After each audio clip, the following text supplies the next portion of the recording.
बिस्मिल्लाहिर्रहमानिर्रहीम। अस्सलामुअलैकुम डियर तलबा व तालबात, यकीनन आप खैरियत से होंगे। आज केमिस्ट्री का लेक्चर 24 पढ़ेंगे। लेक्चर 24 जो टॉपिक है वो है क्रोमाटोग्राफी। क्रोमाटोग्राफी क्या होती है आज हमने ये देखना है। ये भी चैप्टर 2 है और चैप्टर 2 के अंदर आपको मैंने बताया था लॉन्ग क्वेश्चन नहीं आया करता, लेकिन फिर भी हमने इसे एज ए लॉन्ग करना है, मतलब आए या ना आए, लेकिन हमें पता हो कि अगर एक लॉन्ग क्वेश्चन टेस्ट में आता है तो आपको लिखना आना चाहिए कि कितना मुकम्मल लिखना है। तो अभी हम इसको शॉर्ट क्वेश्चंस के हवाले से, लॉन्ग क्वेश्चंस के हवाले से, एमसीक्यूज़ के हवाले से देखेंगे। तो सबसे पहले देखते हैं, एक एमसीक्यू देखते हैं कि क्रोमाटोग्राफी होता क्या है।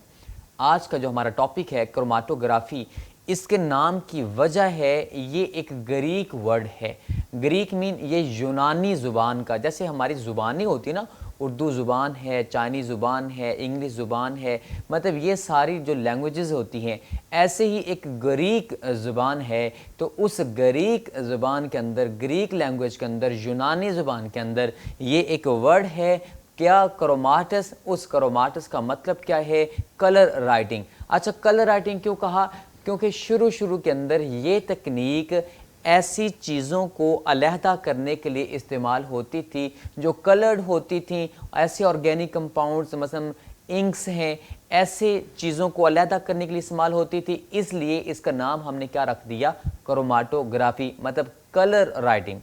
अच्छा देखें, अभी मैं आपको जब क्रोमाटोग्राम बनाऊंगा आप देखेंगे कि ये वाकई इसका नाम क्रोमाटोग्राफी होना चाहिए था। अच्छा याद रहे, चैप्टर 2 के अंदर हमने पढ़ा फिल्ट्रेशन, मतलब चीज़ों को अलहदा करना, मतलब सॉलिड पार्टिकल्स को हमने लिक्विड से अलहदा कर लिया फिल्टर पेपर के ज़रिए से। फिर हमने सब्लिमेशन पढ़ा, सब्लिमेशन के साथ हमने क्रिस्टलाइजेशन भी पढ़ी, उसके बाद हमने सॉल्वेंट एक्सट्रैक्शन भी पढ़ा। ये सारी की सारी वो टेक्निक थी जब हम चीज़ों को क्या करते थे, सेपरेट करते थे, अलहदा करते थे। अच्छा देखें, प्योरीफिकेशन के लिए, सेपरेशन के लिए सारी की सारी टेक्निक्स हैं बिल्कुल एज इट इज़। ये भी एक तकनीक है क्रोमाटोग्राफी, जिसमें हम क्या करेंगे, एक मिक्सचर लेंगे, किसका, कलर चीज़ों का, मतलब एक ले सकते हैं कोई भी, लेकिन हम एक ऐसी चीज़ पढ़ेंगे क्योंकि आपका एफएससी लेवल है, इसलिए हम क्या करेंगे, इंक्स ले लेंगे। मतलब एक रेड है, एक ग्रीन है, एक ब्लैक है, कोई भी ले लें, 3 से 4 कलर ले लें और उनको आपस में क्या कर लें, मिक्स कर लें। और मिक्स करने के बाद अगर मैं आपसे कहूँ कि जनाब लीजिए इनको अलहदा करें, तो आप उन्हें अलहदा कर सकते हैं। कैसे अलहदा कर सकते हैं, वो एक तकनीक है क्रोमाटोग्राफी। आइए क्रोमाटोग्राफी की सबसे पहले डेफिनेशन देखते हैं। अच्छा, ये क्या है भला, एक तकनीक है। कौन सी तकनीक है? जिसमें हमने क्या करना है, कंपोनेंट्स को अलहदा करना है। लेकिन किस बुनियाद पर अलहदा करना है? असल में दो हम फेजेस लेंगे, उन दो फेजेस के दौरान ये खुद ब खुद उनकी रिलेटिव अफिनिटी की वजह से, उनके अंदर सॉल्युबिलिटी की वजह से ये अलहदा हो जाएंगे। वो कंपोनेंट्स जिसका हम मिक्सचर लेंगे, उन्हें हमने कैसे अलहदा करना है, दो फेजेस की मदद से, दो चीज़ों की मदद से। वो दो चीज़ें कौन सी हैं? एक स्टेशनरी फेज, एक मोबाइल फेज। अच्छा ये क्या है, आइए देखते हैं स्टेशनरी फेज और मोबाइल फेज क्या है। अब मैं आपके आसानी के लिए एक आसान सा तरीका बताता हूँ। मिसाल लीजिए, ये मेरे पास एक लिक्विड है, अब इसके ऊपर भी एक लिक्विड है। नीचे वाले को हम एक फेज कह लेते हैं, दूसरे वाले को हम एक फेज कह लेते हैं। नीचे वाले को हम स्टेशनरी कह लेते हैं, ऊपर वाले को हम मोबाइल कह लेते हैं। स्टेशनरी का मतलब होता है जो साकन हो, जो ठहरी हो। मोबाइल का मतलब होता है कि वो मूव कर सकती है। लिहाजा ऐसी दो फेजेस का अभी हम पढ़ते हैं डेफिनेशन कि क्या होती हैं। इनके दरमियान में हम सॉल्यूट को डिस्ट्रीब्यूट कर सकते हैं, मतलब उसे तकसीम कर सकते हैं, उधर से इधर और इधर से उधर लेके जा सकते हैं। आज ये देखते हैं स्टेशनरी फेज क्या है और मोबाइल फेज क्या है। स्टेशनरी का मतलब होता है साकन, ठहरी हुई। आपने कभी नाम सुना स्टेशन? स्टेशन क्या होता है? जो एक फिक्स मुकाम होता है। अच्छा, स्टेशनरी फेज जो साकन होती है, अब आप अपने जहन में लेके आए कि क्या गैस साकन रह सकती है? क्या एक जगह पे ठहरी रह सकती है? नहीं रह सकती। लिहाजा गैस को निकाल दें, बाकी दो चीजें रह गई, एक लिक्विड्स और दूसरा सॉलिड्स। लिहाजा सॉलिड्स या लिक्विड्स ऐसी फेजेस होती हैं जो स्टेशनरी फेज होती हैं, और ये कौन सी फेज होती हैं जिसके ऊपर मोबाइल फेज फ्लो करती है। मतलब स्टेशनरी फेज वो होती है जो खुद फ्लो नहीं करती, मोबाइल फेज फ्लो करती है। मोबाइल का मतलब ही मुतहर्रक होता है, हरकत होता है, मतलब मूव करने वाली। लिहाजा स्टेशन मीन साकन, रुकी हुई, मोबाइल मीन मूविंग, मतलब हरकत करती हुई। लिहाजा अभी हम देखेंगे कि स्टेशनरी फेज वो जिसके ऊपर मोबाइल फेज फ्लो करती है, और वो स्टेशनरी मीन जो ठहरी हो, साकन हो, और वो दो ही चीजें ठहर सकती हैं, गैस नहीं ठहर सकती, सॉलिड या फिर कौन, लिक्विड। इसकी एग्जांपल देखते हैं। हमारे पास सिलिका जेल है, चारकोल है, वाटर है, एसीटोन है, ये सारे के सारे इस्तेमाल किए जाते हैं। अभी हम प्रैक्टिकल भी करते हैं, मतलब मैं आपको चीजें दिखाता हूं कि कैसे हमने प्रैक्टिकल करना है। अच्छा, हमारे पास ये सारी के सारी हम ले सकते हैं। हम वाटर लेंगे, उसके बाद अभी हम देखते हैं कि मोबाइल फेज क्या होती है। मोबाइल फेज वो जो स्टेशनरी फेज के ऊपर क्या करती है, फ्लो करती है, और वो मोबाइल फेज मोबाइल मीन मुतहर्रक, मूविंग। लिहाजा हम कह सकते हैं कि वो मूविंग फेज आपके जहन में आना चाहिए। क्या सॉलिड मूव कर सकता है?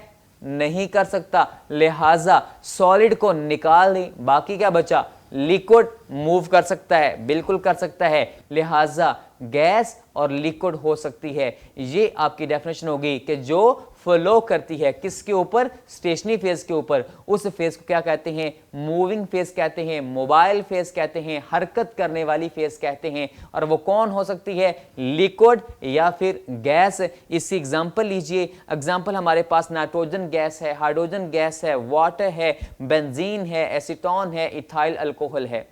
तो आज ये हम देखते हैं अभी प्रैक्टिकली भी। और अभी हम पहले ये देखें कि हमारे पास क्रोमाटोग्राफी के अंदर प्रिंसिपल क्या है, उसूल क्या है।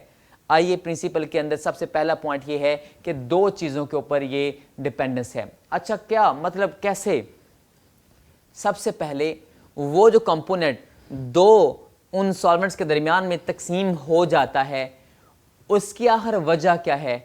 उसकी वजह है उसकी रिलेटिव अफिनिटी, मतलब वो किस सॉल्वेंट से कितनी अफिनिटी रखता है, मतलब वो सॉल्यूट, वो कंपोनेंट की कितनी मोहब्बत है उस सॉल्वेंट के साथ। अफिनिटी मीन अफेक्शन, मोहब्बत, प्यार, शफकत, मतलब खिंचाव, मतलब वो उस सॉल्वेंट को कितना पसंद करता है। लाइकनेस, मतलब ये कि हम देखेंगे अभी कि कौन सा कंपोनेंट है, उसी हिसाब से हमें अच्छे वाला सॉल्वेंट लेना पड़ेगा जिसके अंदर उसकी अफिनिटी ज्यादा हो, खींचने की पावर ज्यादा हो। लिहाजा दो चीजों के ऊपर क्रोमाटोग्राफी का प्रिंसिपल है। मतलब इस उसूल के तहत दो बातें ख्याल रखनी है। नंबर वन, रिलेटिव अफिनिटी उस कंपोनेंट्स की दो फेजेस के लिए, कि वो कंपोनेंट जिनको हमने अलग करना है उसकी इन दो फेजेस के लिए जो हम लेंगे, वो लिक्विड लेंगे, वो गैस लेंगे, वो सॉलिड लेंगे, उसके लिए कितनी मोहब्बत है उसके अंदर, वो सॉल्यूबल है या नहीं है, उसके अंदर डिसॉल्व होता है या नहीं है। या फिर इसके साथ दूसरी चीज है डिस्ट्रीब्यूशन कोएफिशिएंट। ये क्या होता है, ये मैंने आपको पिछले लेक्चर में बताया था। अभी हम देखते हैं कि डिस्ट्रीब्यूशन जो कोएफिशिएंट है वो हमारे पास रेशियो है किसकी, कंसंट्रेशन कितनी है मूविंग फेज के अंदर और कंसंट्रेशन कितनी है स्टेशनरी फेज के अंदर। लिहाजा उन दोनों की रेशियो को क्या बोलते हैं, डिस्ट्रीब्यूशन कोएफिशिएंट। मतलब वो किसको कितना पसंद करता है कंपोनेंट, कि वो कंपोनेंट मूविंग फेज में ज्यादा है या नीचे फिर स्टेशनरी फेज में ज्यादा है। ये के है जो डिस्ट्रीब्यूशन कोएफिशिएंट हमें बताएगा, रिलेटिव अफिनिटी ही असल में बताएगा। क्या बताएगा कि हमें वो कंपोनेंट जो स्टेशनरी फेज से कितनी मोहब्बत करता है और मूविंग फेज से कितनी मोहब्बत करता है, मतलब वो किस में ज्यादा जाना पसंद करेगा, रहना पसंद करेगा, किसके साथ उसकी अफेक्शन, उसकी अफिनिटी ज्यादा है, मोहब्बत ज्यादा है, लाइकनेस ज्यादा है। मतलब ये कि हमारे पास एक कंपोनेंट है, उसकी दो फेजेस के लिए कितनी अफिनिटी मोहब्बत है, इसे बोलते हैं डिस्ट्रीब्यूशन कोएफिशिएंट। मतलब वो कंसंट्रेशन अगर जब वो तकसीम हो रहा है कंपोनेंट दोनों के दरमियान में, तो वो कंसंट्रेशन, वो मिकदार किसकी? उस कंपोनेंट की जिसको हमने अलहदा करना है, वो स्टेशनरी फेज के अंदर कितना चला जाता है और मूविंग फेज के अंदर कितना चला जाता है। इसे बोलते हैं डिस्ट्रीब्यूशन कोएफिशिएंट बोलते हैं। और ये मैंने आपके सामने फार्मूला लिख दिया। अच्छा, फार्मूला को जरा गौर से देखें। फार्मूला कह रहा है कि ये के इस मूविंग फेज वाली कंसंट्रेशन के डायरेक्टली प्रोपोर्शनल है। मतलब अगर के की वैल्यू थोड़ी हुई, मतलब ये इसके इस स्टेशनरी फेज की कंसंट्रेशन जो है, इस स्टेशनरी फेज में मौजूद जो कंपोनेंट की कंसंट्रेशन है उसके इनवर्सली प्रोपोर्शनल है। क्या मतलब कि ये के और ये वाली चीज आपस में क्या है? इनवर्स है। तो इसका मतलब ये हुआ कि अगर के की वैल्यू थोड़ी है तो कंपोनेंट किस में ज्यादा होगा? स्टेशनरी में। हाँ, अगर के की वैल्यू बड़ी है तो के किसके डायरेक्टली प्रोपोर्शनल है? इस बात के। तो इसका मतलब ये हुआ अगर के की वैल्यू ज्यादा है तो कंपोनेंट ज्यादा किस में होगा भला? मूविंग फेज में होगा। लिहाजा के की मदद से हम चेक कर सकते हैं कि उस कंपोनेंट की किस फेज के लिए मोहब्बत ज्यादा है। आज ये अभी हम देखते हैं क्रोमाटोग्राफी की कुछ टाइप्स होती हैं। मैं सिंपल एक बात में बता दूं, क्रोमाटोग्राफी क्या है? चीज़ों को सेपरेट करने का तरीका है। और वो सेपरेट करते वक्त हम दो फेजेस लेते हैं, एक स्टेशनरी फेज, एक मोबाइल फेज। वो सेपरेशन की वजह क्या बनती है? उस कंपोनेंट की उन दोनों फेजेस के लिए अफिनिटी, मोहब्बत, लाइकनेस। वो उन दोनों में कितना जाना पसंद करता है, वो किस में ज्यादा जाता है, वो हम के की वैल्यू से अंदाजा लगाते हैं। आज ये देखते हैं क्रोमाटोग्राफी की कितनी टाइप्स होती हैं। सबसे पहली टाइप जो आपने याद रखनी है, एड्सॉर्प्शन क्रोमाटोग्राफी, और दूसरी पार्टीशन क्रोमाटोग्राफी। अच्छा, एड्सॉर्प्शन क्या होती है? अच्छा, एड्सॉर्प्शन क्रोमाटोग्राफी वो है जिसके अंदर हमारे पास स्टेशनरी फेज सॉलिड होती है। मतलब ऐसे ही डेफिनेशन याद कर लें, मतलब शॉर्ट क्वेश्चन के तौर पर आपको डिफरेंस आ जाएगा, what is the chromatography and differentiate between the adsorption chromatography and partition chromatography. तो आपको याद होना चाहिए कि एड्सॉर्प्शन क्रोमाटोग्राफी वो होती है जिसमें स्टेशनरी फेज, नीचे वाली फेज जो साकन रहने वाली फेज, वो कौन सी होती है? सॉलिड होती है। वैसे हमने कहा था कि स्टेशनरी फेज सॉलिड भी हो सकती है, लिक्विड भी। स्टेशनरी मीन साकन, ठहरी हुई, तो लिहाजा वो सॉलिड भी हो सकती है, लिक्विड भी। लेकिन अगर वो हो सॉलिड तो इस क्रोमाटोग्राफी का नाम क्या होगा? इस क्रोमाटोग्राफी को एड्सॉर्प्शन क्रोमाटोग्राफी कहते हैं। तो फिर क्या होगा? ये सॉलिड शय है तो वो कंपोनेंट को जज़ब करेगी, एड्सॉर्ब करेगी, क्योंकि सॉलिड चीज को एड्सॉर्ब करेगी। लिहाजा इसलिए हम इसका नाम क्या रख दिया? Adsorption chromatography. और इसकी एग्जांपल्स आपने याद रखनी है, column chromatography, thin layer chromatography और सॉलिड गैस क्रोमाटोग्राफी। ये आपके पास यहाँ पे मौजूद नहीं है। यहाँ पे हमारे पास पार्टीशन क्रोमाटोग्राफी जो भी हम पढ़ेंगे, इसकी जो दूसरी टाइप है क्रोमाटोग्राफी की, वो हमारे पास बुक में है। अभी हम इंशाल्लाह ये, लेकिन आपने शॉर्ट क्वेश्चन के तौर पर याद रखने हैं दोनों के एग्जाम्पल्स, दोनों की डेफिनेशन, क्योंकि आपको शॉर्ट क्वेश्चन आ सकता है कि हमारे पास क्रोमाटोग्राफी क्या होती है और एब्जॉर्प्शन क्रोमाटोग्राफी और पार्टीशन क्रोमाटोग्राफी जो दो टाइप्स हैं, इनके दरमियान में डिफरेंस बयान कीजिए। अच्छा, एब्जॉर्प्शन तो मैंने आपको बता दिया, जिसमें स्टेशनरी फेज क्या होती है? सॉलिड। और इसमें क्या होगा? वो जो कंपोनेंट है वो जज़ब होगा, एब्जॉर्ब होगा उस सॉलिड फेज के ऊपर। अच्छा, तो फिर पार्टीशन क्रोमाटोग्राफी कौन सी हुई? जिसके अंदर स्टेशनरी फेज कौन सी होती है? लिक्विड होती है। फिर बताता चलूं, स्टेशनरी फेज सॉलिड भी हो सकती है, लिक्विड भी। अगर हो सॉलिड, सॉलिड मीन वो चीज को एड्सॉर्ब करेगा, तो उसका नाम क्या हुआ? Adsorption chromatography. और जो है लिक्विड, तो इसका नाम है पार्टीशन क्रोमाटोग्राफी। पार्टीशन मीन तकसीम, डिस्ट्रीब्यूट। क्या मतलब? इससे अच्छा एग्जांपल के बाद मैं बताता हूं कि ये एग्जांपल आपने याद रखनी है, गैस, लिक्विड और पेपर क्रोमाटोग्राफी। अच्छा देखें, ये जो लिक्विड है, फर्ज करें जो मूविंग फेज है वो भी लिक्विड है, तो अब ये भी लिक्विड, वो भी लिक्विड, तो अब इन दोनों के अंदर कंपोनेंट क्या हो सकता है? डिस्ट्रीब्यूट हो सकता है। मतलब through out the two phases, दोनों बोथ फेजेस के दरमियान में वो सोल्यूट डिस्ट्रीब्यूट हो सकता है। पार्टीशन मीन तकसीम, डिस्ट्रीब्यूट मीन तकसीम, मतलब दोनों के दरमियान में तकसीम हो सकती है। इसलिए हमने क्या नाम रख दिया? Partition chromatography. वो क्या था भला? एड्सॉर्प्शन, जज़ब करना। इसलिए मैंने कहा स्टेशनरी फेज क्या? सॉलिड। और इसमें स्टेशनरी फेज क्या? लिक्विड। हो ही दो तरह की सकती है, या सॉलिड या लिक्विड। सॉलिड है तो एड्सॉर्प्शन, लिक्विड है तो पार्टीशन। ये आपने इन दोनों की डेफिनेशन भी और एग्जांपल्स भी याद रखनी है।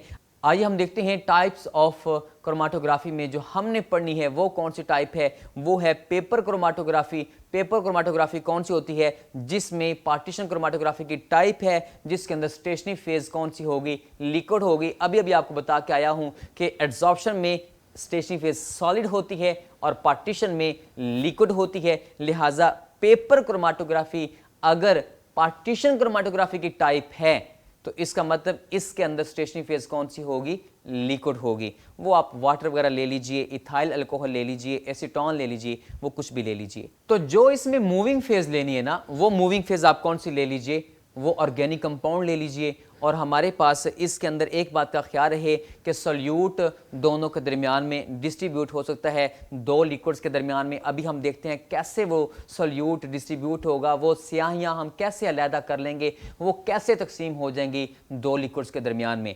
अच्छा देखें, हमारे पास इसका जो प्रोसीजर करने से पहले मैं बताता चलूं कि पेपर क्रोमाटोग्राफी की भी आगे 3 टाइप्स होती हैं।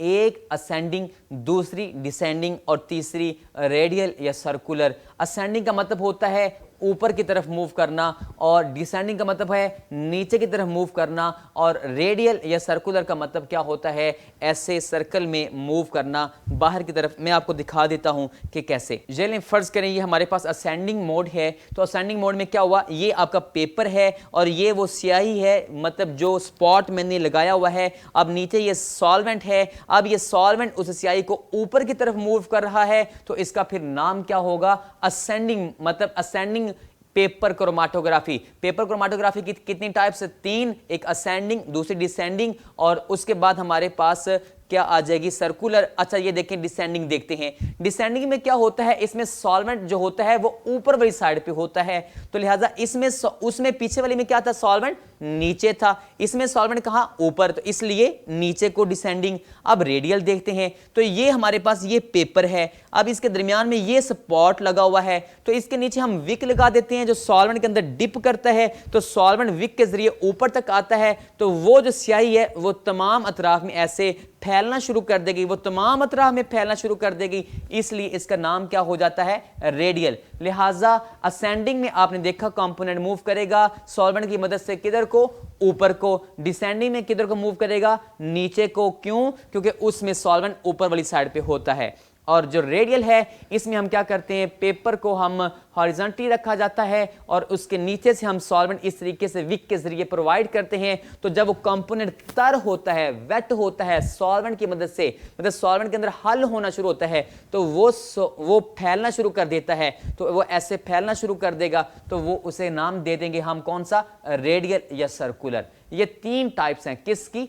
पेपर क्रोमाटोग्राफी की। शॉर्ट क्वेश्चन के तौर पर आपने याद रखनी है। अभी हम देखते हैं पेपर क्रोमाटोग्राफी क्या होती है। हमने जो पेपर क्रोमाटोग्राफी पढ़नी है वो असेंडिंग पेपर क्रोमाटोग्राफी पढ़नी है। तो आइए देखते हैं ये क्या है। अच्छा कभी आपने नाम सुना हो कि पौधे जाइलम के जरिए पानी को ऊपर लेके जाते हैं, तो वो कौन सा एक्शन होता है जिसके जरिए पानी खुद ब खुद ऊपर की तरफ लगा जाता है, ऊपर की तरफ मूव करता है, फ्लो करता है? वो एक्शन क्या कहलाता है? कैपिलरी एक्शन कहलाता है। ये आपने एमसीक्यू के तौर पर याद रखना है कि जब ये मैं पेपर लूंगा, इस पेपर को लेके मैं उस सॉल्वेंट के अंदर डिप करूंगा, इसके ऊपर वो कंपोनेंट होगा, वो स्याहियां होंगी, वो इंक्स होंगी, तो क्या होगा? इसके ऊपर वो जब सेपरेट होंगी उस वक्त आपने याद रखना है कि वो किस एक्शन के तहत ऊपर की तरफ मूव करेंगी? वो कैपिलरी एक्शन होता है। मतलब इस पेपर के ऊपर वो मूव करने की जो खूबी है उस एक्शन का नाम कैपिलरी एक्शन होता है। जैसे जाइलम के अंदर पानी ऊपर की तरफ फ्लो करता है। अभी देखते हैं असेंडिंग पेपर क्रोमाटोग्राफी में हल्का सा तरीका बताता हूं। ये एक टैंक है। आज की सारे लेक्चर की जो हमारे पास सारी की सारी तफसील ये अभी 4 से 5 मिनट के अंदर समोई है। देखें कि क्रोमाटोग्राफी है क्या? कंपोनेंट्स को अलहदा करना। ये एक टैंक है। हमने क्या करना है? हमने इंक्स ले लेनी है। मिसाल लीजिए आपने ग्रीन ले ली है, मिसाल लीजिए आपने ब्लू भी ले ली है, इसके अलावा भी 2-3 ले लीजिए। इसमें से थोड़ी सी लीजिए, इसमें से थोड़ी सी लीजिए। आपने इनका मिक्सर बनाना है और इसे चाइना डिश के अंदर ले लेना है। आपने क्या करना है, इस चाइना डिश के अंदर लेने के बाद ये मिक्सर आप रख दें। अभी आप ये एक पेपर लें, ये वर्कमैन पेपर नंबर 1 है। पेपर की भी टाइप होती हैं, वो डिपेंड करता है कि हमने कौन से सॉल्यूट्स लेने हैं, कंपोनेंट्स लेने हैं, उसके हिसाब से ही सॉल्वेंट लेंगे, उसी के हिसाब से हम पेपर लेंगे। अभी ये आपने जो पेपर लिया है, आपने क्या करना है, इसके ऊपर हम लाइन लगाएंगे। लाइन का मतलब एक पैमाना लीजिए और नीचे से मेजरमेंट कीजिए 2.5 सेंटीमीटर करीबन इसके ऊपर, मतलब एक एंड से थोड़ा सा ऊपर एक लाइन लगाइए 2.5 सेंटीमीटर। आपने क्या करना है, उस लाइन के ऊपर वो जो स्याहियां ली हैं, इसके अंदर जो मिक्सचर है, आपने क्या करना है, उस मिक्सचर का एक स्पॉट इस पेंसिल का जहां पे आपने लाइन लगाई है उसके ऊपर वो लगा देना है। अब ये आपके पास एक पेपर है जिसके ऊपर लाइन लगाई, नंबर 1। नंबर 2, आपने क्या किया, उसके ऊपर वो जो मिक्सचर था वो उसका स्पॉट लगाया। फिर आपने क्या किया, वो जो आपका ये टैंक था, इस टैंक के अंदर आपने सॉल्वेंट नीचे लिया हुआ है और उस सॉल्वेंट के अंदर आपने क्या करना है, अभी देखते हैं आपने क्या करना है। ये जो इसके अंदर आपने सॉल्वेंट लिया हुआ है, आपने इसके अंदर ऐसे डिप कर देना है, मतलब ये पेपर जो है इसके अंदर डिप कर देना है। लेकिन याद रहे, वो जहां पे आपने स्पॉट लगाया है, इंक्स का मिक्सचर लगाया है, वो जो धब्बा लगाया है, वो उसके अंदर डिप नहीं करना चाहिए। वो पेंसिल की जो लाइन लगाई थी उसके ऊपर स्पॉट लगाया था, वो अंदर डिप नहीं करना चाहिए। हाँ, करीबन उससे नीचे से थोड़ा सा 5 to 6 मिलीमीटर थोड़ा सा बस आप अंदर डिप कर दें। जब आप अंदर डिप करेंगे, वो सॉल्वेंट ऊपर की तरफ मूव करना शुरू करेगा। कैसे मूव करना शुरू करेगा, अभी हम देखते हैं। मैं बताता हूं सारे प्रोसेस को एक बार फिर से। ये लीजिए, ये ले हमारे पास एक पेपर लिया, उसके ऊपर मैंने एक लाइन खींची, उस लाइन के ऊपर मैंने लिख दिया कि ये बेस लाइन है। ये आपने करीबन 2.5 सेंटीमीटर पे लगानी है लाइन। अब ये जो आपने लाइन लगाई है, इसके ऊपर हमने एक इंक्स का क्या लिया, मिक्सर लिया, सैंपल लिया, और उसका जब मिक्सर लेके हमने वहां पे स्पॉट लगाया। अब क्या करें, वो जो क्रोमेटोग्राफिक टैंक है ये वाला आपने वो ले लिया। अब इस क्रोमेटोग्राफिक टैंक के अंदर हमने सॉल्वेंट लिया हुआ है, वो जो ब्लू कलर में आपको नजर आ रहा है, ये वाला सॉल्वेंट है। और ये क्या करेगा, अब देखें जरा गौर से, ये सॉल्वेंट अब ऊपर की तरफ मूव करना शुरू करेगा। लेकिन याद रहे, वो लाइन उस सॉल्वेंट के अंदर डिप नहीं करनी चाहिए। अच्छा, अब देखें, आपने साथ ही क्या करना है, इसको बंद कर देना। ये ऊपर लिड दे दिया, मतलब ये जो टैंक है इसके ऊपर आपने लिड दे दिया। क्यों दे दिया, क्योंकि अंदर का जो होमोजीनियस मिक्सचर है। अच्छा, आपने देखा उतनी देर में क्या हुआ, सॉल्वेंट नीचे से ऊपर की तरफ आना शुरू हो गया। जैसे सॉल्वेंट नीचे से ऊपर की तरफ आना शुरू हुआ तो ये देखें सारी के सारे वो जो मिक्सचर था वो अलग-अलग हो गया और वो डिफरेंट स्पीड पे मूव किए और डिफरेंट स्पीड पे मूव किए। क्यों, हर कंपोनेंट की एक खास वैल्यू होती है मूव करने की, खास रेट होता है, खास पावर होती है मूव करने की, उसके हिसाब से उसने नीचे से मूव किया। लिहाजा तमाम उस मिक्सर को हमने क्या किया, तमाम जितने भी कंपोनेंट से अलग-अलग कर लिया, सेपरेट कर लिया। किसकी मदद से, इस पेपर क्रोमेटोग्राफी की मदद से। अच्छा, यहां पे एक बात का ख्याल रहे, ये जो अब पेपर मैंने बाहर निकाल लिया, इस पेपर को आप खुश्क कर लें। जब ये पेपर खुश्क हो जाएगा तो इसका नाम कहलाएगा क्रोमेटोग्राम। मतलब ये एक शॉर्ट क्वेश्चन के तौर पर, एमसीक्यू के तौर पर आपने याद रखना है कि वो जो ड्राइड पेपर के ऊपर पैटर्न बना होता है उसको हम क्या कहते हैं, क्रोमेटोग्राम कहते हैं। इस अमल का नाम क्या है, क्रोमेटोग्राफी। इसमें हमने क्या किया, एक टैंक लिया, इस टैंक के अंदर सॉल्वेंट लिया, हमने क्या किया, एक पेपर लिया, इस पेपर के ऊपर नीचे से लाइन लगाई, उस लाइन के ऊपर हमने मिक्सर लगाया और फिर क्या किया, इस पेपर को इसके अंदर डिप कर दिया। जब अंदर की तरफ डिप किया उसके बाद हमने ऊपर इसको लीड से बंद कर दिया। क्यों, ताकि सॉल्वेंट बाहर एवेपोरेट ना कर सके। अब अंदर का माहौल होमोजीनियस है और सॉल्वेंट नीचे से ऊपर की तरफ मूव कर रहा है। यही याद रहे कि अब वो नीचे से ऊपर की तरफ मूव कर रहा है, इसलिए इसका नाम क्या होगा, असेंडिंग पेपर क्रोमेटोग्राफी होगा। अच्छा, क्या हुआ फिर, जैसे जैसे सॉल्वेंट ऊपर आया, वो जो मिक्सर था वो हर किसी शय की अलग अलग एक फैक्टर की वैल्यू थी, उसने अपने हिसाब से अलहदा होना शुरू कर दिया। इसे क्या बोलते हैं? क्रोमाटोग्राफी। और जब वो पेपर को आपने बाहर निकाल लिया, उसे खुश्क कर लें, वो बड़ी खूबसूरत एक तस्वीर सी बन जाएगी। इस तस्वीर का नाम, इस पैटर्न का नाम, इस खुश्क वो जो अलहदा अलहदा स्याहियों का मिक्सर हुआ है उस पेपर के ऊपर बनी हुई इमेज का नाम क्या है? क्रोमाटोग्राम है। आज ये इसको मैं आपकी आसानी के लिए लिख भी दिया है ताकि हमेशा के लिए आपका असासा बन जाए, एसिड बन जाए और आप इसे नोट्स बना सकें। आए, मैंने लिख दिया है कि क्या करना है। सबसे पहले क्रोमाटोग्राफिक टैंक लेना है, उसके बाद आपने एक वर्ट्समैन पेपर नंबर 1 ले लिए। ये हमारे पास जो वर्ट्समैन पेपर नंबर 1 है ये करीबन 20 सेंटीमीटर आपने लेना है। उसके बाद आपने क्या करना है, इसके ऊपर एक लाइन लगानी है, नीचे से 2.5 सेंटीमीटर पे लेड पेंसिल से लगानी है, क्योंकि वो हल नहीं होती सॉल्वेंट के अंदर, इसलिए लेड पेंसिल से आपने लाइन लगानी है, किसी दूसरे कलर्ड से नहीं लगानी, क्योंकि वो भी साथ फिर मूव करना शुरू कर देगी, बाद में निशानदही नहीं हो सकेगी।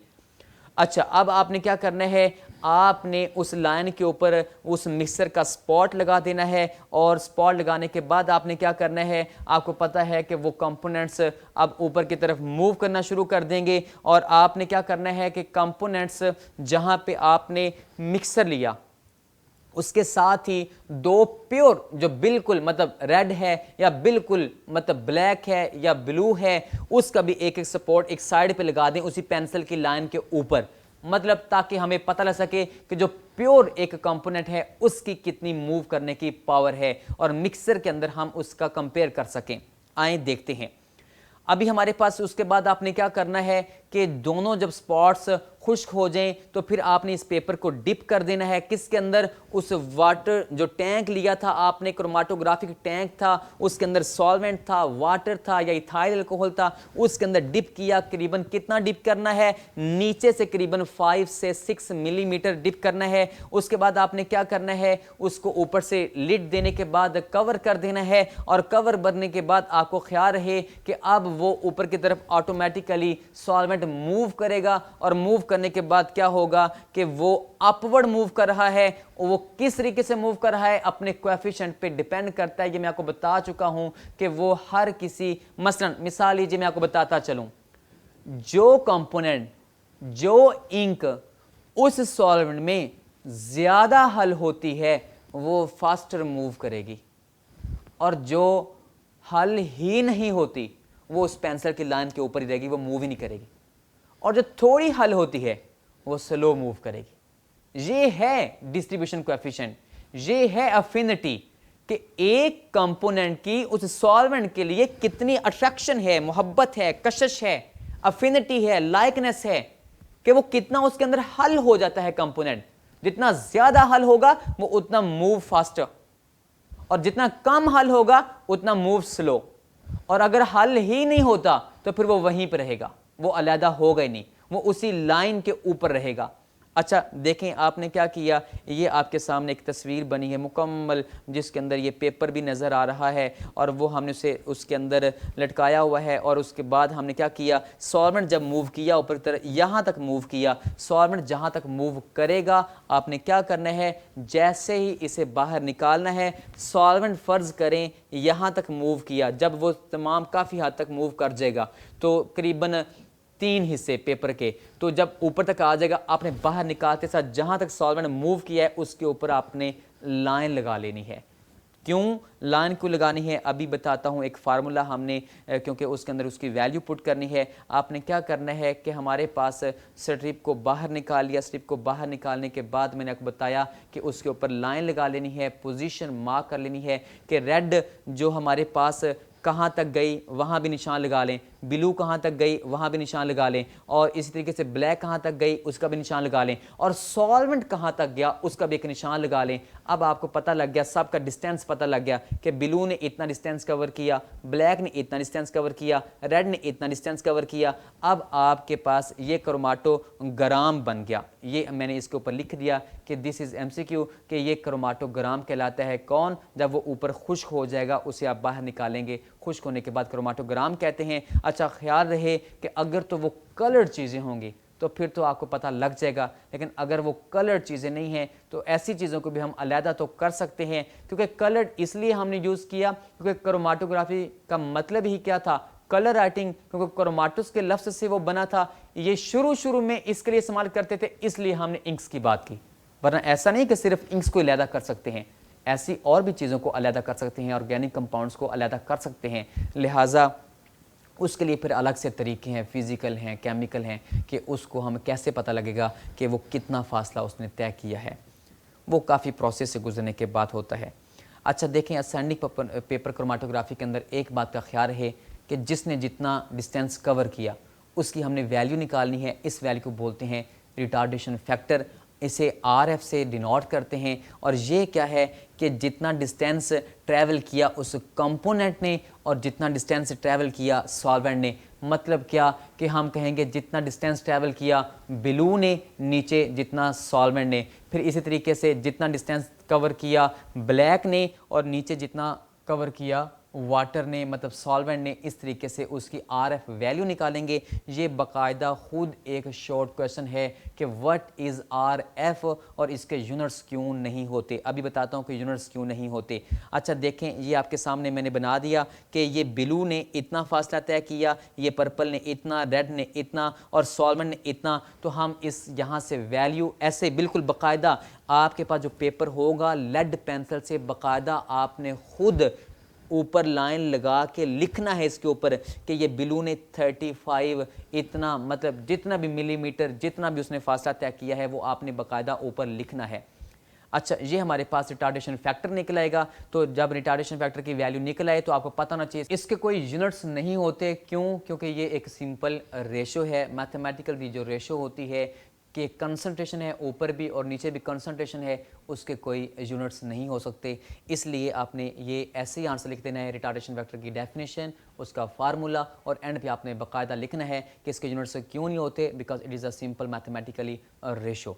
उसके बाद आपको ख्याल रहे कि ये किस के ऊपर डिपेंड करती है, डिस्ट्रीब्यूशन कोएफिशिएंट के ऊपर। डिस्ट्रीब्यूशन कोएफिशिएंट क्या है कि वो कंपोनेंट, मतलब वो ब्लू है, वो ब्लैक है, जो भी इंक है वो कितनी मोहब्बत करती है किससे, हमारी उस फेज़ से, उस सॉल्वेंट से कितनी मोहब्बत करती है, उसके अंदर कितना हल होती है, वो था डिस्ट्रीब्यूशन कोएफिशिएंट, उसकी रिलेटिव अफिनिटी।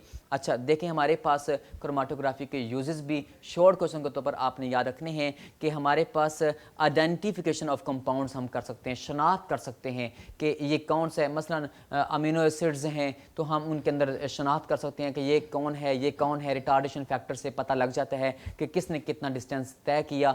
हर चीज़ की एक ख़ास सॉल्वेंट के हिसाब से और पेपर के हिसाब से ख़ास RF वैल्यू होती है।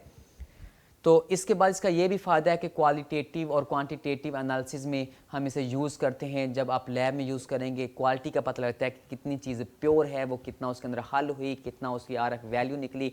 इसके बाद एक तीसरा भी फ़ायदा याद रखना है कि हमें चीज़ की प्योरिटी का पता लगता है कि कितना कंपाउंड प्योर है, ये हम चेक कर सकते हैं। इसके अलावा एक और यूज़ याद रखना है कि हमारे पास ऑर्गेनिक कंपाउंड्स की सेपरेशन जो अभी अभी हमने की है, ऐसे सेपरेशन कर सकते हैं। और हमारे पास जो आज हमने पढ़ा उन क्वेश्चंस को आपने याद रखना है कि सबसे पहले क्रोमाटोग्राफी होती क्या है, उसके दो टाइप्स याद है, उसकी डेफिनेशन और उसके वो कलर राइटिंग, उसका क्रोमाटिस मीनिंग लिखना है कि ये ग्रीक वर्ड है, कलर राइटिंग है। डेफिनेशन लिखने के बाद आपने क्या लिखना है, इसके दो टाइप्स एड्सॉर्प्शन और पार्टीशन, और उन दोनों की डेफिनेशन वगैरह भी साथ लिखनी है।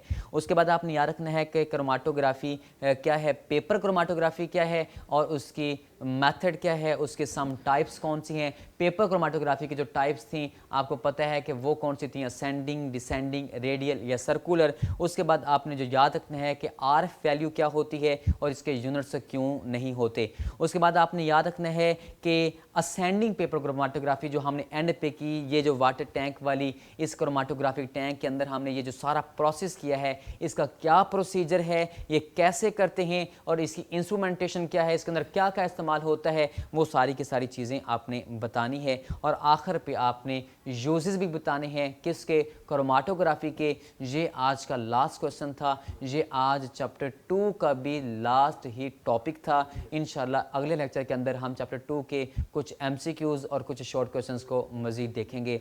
और आपने अपना ख्याल रखना है। अल्लाह हाफिज़, फ़ी अमानिल्लाह।